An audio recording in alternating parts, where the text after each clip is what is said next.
Silver Knight PC saw my newly acquired used Titan X graphics card on Facebook and said if you're going to clean that card, you need to replace the pads.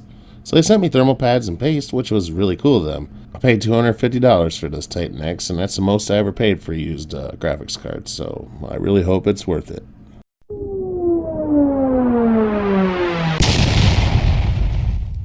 Before we scrub it down, we must tear it down, and don't be afraid, it's just a whole lot of tiny little screws. I've heard some awesome things about this card, but did you know there are a couple different versions? There's a Maxwell version like the one I have, that is 28 nanometer, and there's a newer, faster version with the Pascal architecture, and that delivers a higher clock speed, drawing less power, and less power usually means less heat.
Rub-a-dub to the D-dub. Wow, that is a dirty Titan, but no worries, it won't be for long. Taking pride in the little things you may have goes a long way, no matter what the situation may be.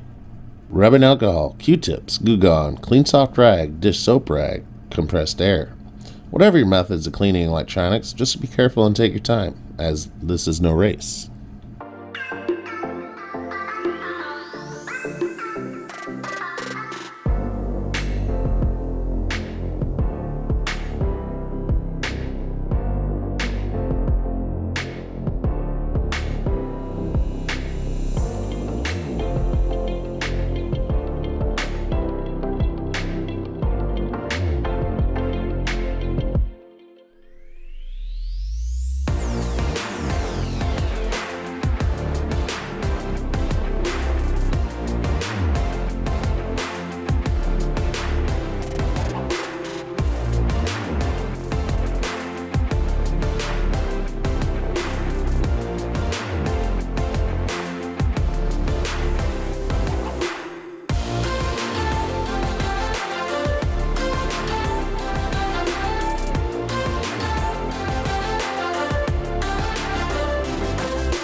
Went from dirt to dang. This Titan sure cleaned up well, and with new paste and pads, I'm hoping we run cool and quiet for a long time to come. Accidentally quiet, I slapped in some GPU Z specs, and have an ultimate bench never goes above 83. Rather nice.